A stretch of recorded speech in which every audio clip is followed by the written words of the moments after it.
Hello friends, welcome to the next class of learn English with Rosie Vitthal. आज हम एक बहुत ही इम्पॉर्टेंट और इंटरेस्टिंग रूल करने जा रहे हैं इन्फिनिटिव्स के बारे में।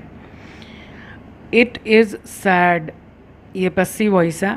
ऐसा कहा जाता है, यहाँ पर इट का मतलब ऐसा कह सकते हो, यह कहा जाता है या ऐसा कहा जाता है दैट ही इज़ अनवेल, कि वह अस्वस्थ है।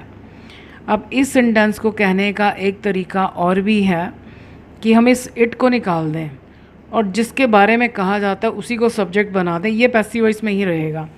अब इसका मतलब ये नहीं होगा कि ही को कहा जाता है, इसका मतलब है ही सैड, कि उसके बारे में कहा जाता है। उसके बाद हमको दैट हटा देना है।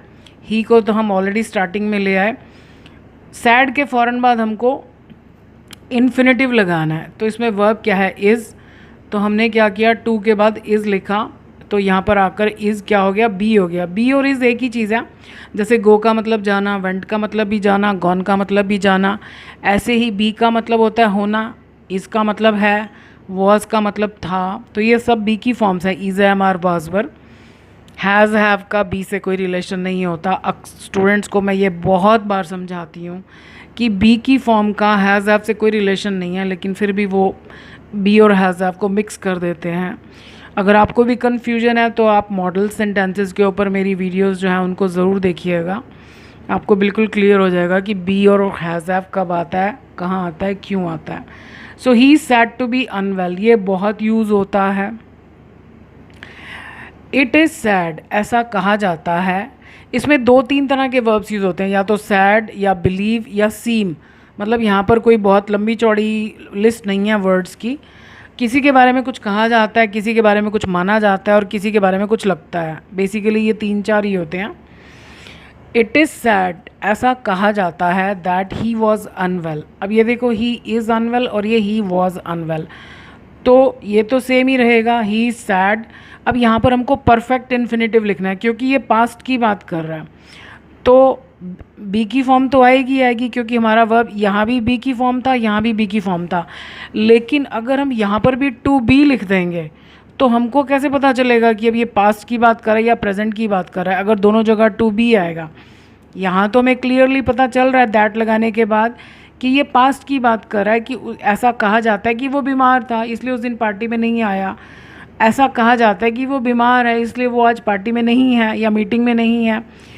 तो जब पास्ट की बात करनी है तो आपको टू के बाद हैव लगाकर जो भी वर्ब है उसकी थर्ड फॉर्म कर देना है। So he said to have been unveil, यानी उसके बारे में कहा जाता है कि वो बीमार रहा है, अस्वस्थ रहा है। हैव का मतलब क्या है कि काम हो चुका है। इसको परफेक्ट इन्फिनेटिव बोलते हैं। कम यूज़ होता है लेकिन होता है, ऐसे सेंटेंसेस में तो होता है। So he said to have been unwell.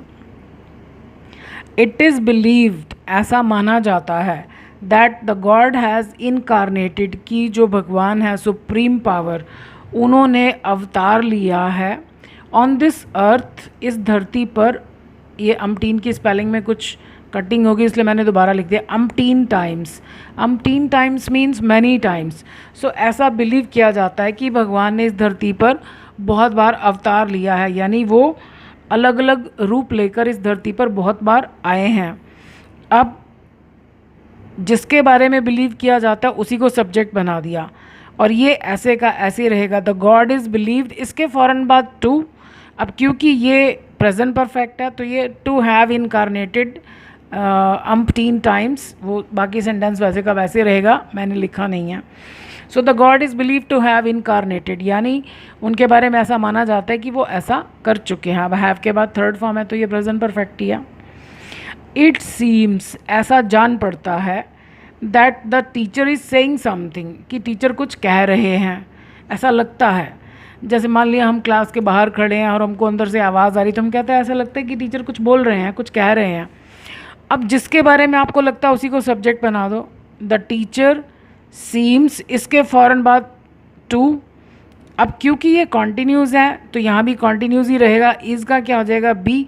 So the teacher seems to be saying something, तो लगता है कि टीचर कुछ कह रहे हैं।